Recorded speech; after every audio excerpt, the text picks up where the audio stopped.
Alrighty, howdy. Haka says one more time. Heading back from EPD Laboratories, visiting Eric Dollard for the week. I figured I'd do something of a debrief on everything that went on, as long as it's still fresh. So the overall target of this endeavor was essentially getting a Telluric communication station up and running at his shop. And there's a lot of stages to this process of winding a matching transformer, impedance matching, measuring impedance of coils and grounds and frequencies and resonance and all that. And what I essentially got from this, I hope anyway, is we didn't get the successes that we were hoping for, but it was sort of a combination of a lot of different factors. So one of them was the core material we were using turned out not to be ideal for the situation. That got sort of corrected. The transmitter was supposed to be a 100-watt transmitter, but because of running on battery power, apparently it's limited to 50 watts. The coils that we were running, we were hoping were in the very low impedance, 10 ohms or less, and it turned out they were closer to 30 or 50. It also turned out one of the coils was had a relatively low power limit, so even at 50 watts it starts breaking out at the top. But nevertheless, with all that, we did get some interesting data, and I thankfully have a process to actually do this now.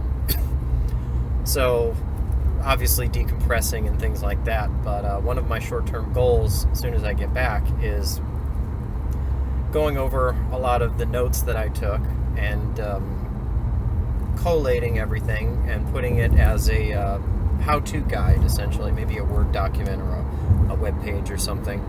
But I basically want to set this up as a guide for everything that I learned and the techniques and tips to use, so anybody else could conceivably do the same thing. The main problem, sadly, with this system is that it requires a very good ground. There's no way around it that I can see. A single ground rod just does not cut it. The resistance and impedances add up significantly, so what's kind of crazy is how much these tiny factors will all add up. So for example, we did two separate experiments with a particular Tesla coil and a matching transformer. And on the one configuration, when we were testing inside, we could get to a maximum current of about 1.7 amperes into the earth. Whereas once we brought it outside using the exact same setup, it went from 1.7 to 2.1 amps. And the only difference on that was about less than 10 feet of copper strap. So it probably, my estimate, it would be about 8 feet of copper strap was enough to change the impedance so that the transmission went from 1.8 to 2.1. The next main thing, Eric thinks that a lot of the failure was due to the lack of power. He's working on a 1 kilowatt transmitter, and at home I have a theoretically 2.5 kilowatt system that I can employ to bump that significantly. One of the first things I'm doing when I get back is basically building the exact same setup and seeing what type of ground impedance that I get. That's something that kind of blew my mind, actually looking at the numbers, because my original assumption was that when you're running a Tesla coil matched with the transformer to ground, that any power that was resonating inside the system was inevitably going to be going to ground. Turns out that's not quite the case. The coil will actually resonate on its own, and the ground, you can have basically the same level of observed output on a Tesla coil, lighting a bulb or things like that, and the ground conduction or the ground current can be effectively nothing. So that's a big thing, and finding techniques to reliably measure these ground currents without having to resort to, we'll say, somewhat ancient thermocouple meters, I think is going to be a fairly high priority. probably end up using current transformers and some sort of technique to help get others in that category. At least something quantifiable. It'll be kind of weird because current transformers introduce all these weird extra variables, so whatever. But my first role here is get the ground rod transmission, or get my stuff set up, compare the ground impedance. I'm hoping for an ohm or less. Eric's shop, he has a very large pair of very large underground tanks, so his ground impedance is actually approximately an ohm.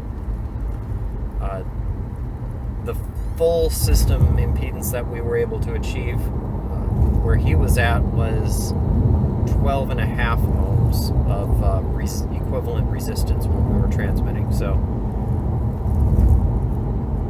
using the exact same coils, because I have the same coils that were under test, I hope that I'll get the same type of performance. And if I do, I have the higher power amplifier already ready, and I already know exactly how to wind it and everything. This whole thing could take a matter of a few days before I'm able to perform the exact same test, both between shop and home, which is only about 3 miles, but it's still useful, and between the shop and Griffin, which is closer to a couple hundred miles.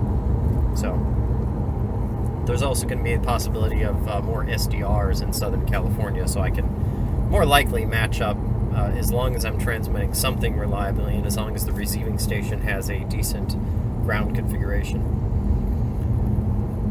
I think, what else?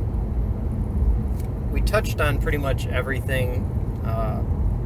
Eric basically has all of the equipment there to finish his station. He has one of Griffin's coils, he has the matching coil we made, all nice and presented in a box, and all that. My engineering came in handy there. And I think he has a couple 1 kilowatt transmitters that he's trying to get patched up so he can get his system up and running. What else? Reception. I have some thoughts in improving the reception quality of these systems. It's going to be basically a regenerative receiver, or the circuit diagram I saw, it was a Q multiplier. So we'll see how that works. The only one other thing I wanted to note is the ground impedance system that we're on here. The goal is essentially 1 ohm of ground impedance and transmission into the earth. What's nice is that 1 ohm actually is almost spot on with a lot of solid state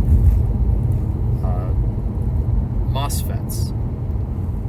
So I think that it's conceivable to build, actually even mass produce, a tellurically tuned MOSFET-based high-power amplifier, especially if it's a low duty rate, because the MOSFETs may not be rated for, kilowatts continuous, but kilowatt for a second is more than enough to get some kind of reception.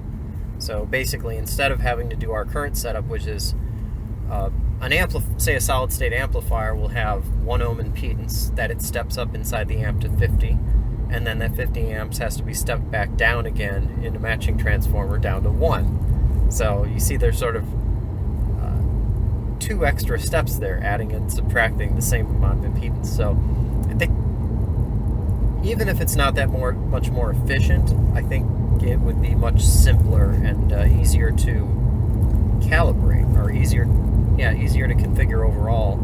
And then 1 ohm impedance, I think, would also drive the current down, or would drive the peak voltages down quite a bit, which means we might even be able to use air variable capacitors as a series condenser, and that might actually break down a telluric transceiver system into something that could be done very cheap in the multi-kilowatt range, potentially.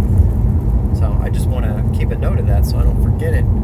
But we'll see what the day job has for the next week or two. Hopefully it'll be died down enough that I can get the telluric stuff finished and get some of the good quantifiable results on my system that we were sort of unable to do at Dollar Shop. what was it? One other test we did get going. While we weren't able to do Telluric transmission successful on the 160 meter band, I brought a big selection of coils, and it turned out that a combination of a 1 megacycle coil and a 40 meters coil, which is 7 megahertz, that those concatenated brought us just about down to the AM radio band, and it turned out to be right above a radio station elsewhere in a big city in Nevada that was about 250 miles away. I think AM 780 or something. But we did able to, with tuning was a little tricky, but we were able to get successful reception, about 250 miles reception for AM, using a pair of Tesla coils and no conventional antenna. And if you remove the antenna, of course it dies away. If you remove the ground, it completely dies away. So it was a semi-successful test. Eric could pick up the same station in his car, but he has a much more fancy tuned receiver for it. So I still think it would be a successful test, because that's not something that you would expect to get with such a simple, crude circuit. So anyway, Haka says, thanks for watching.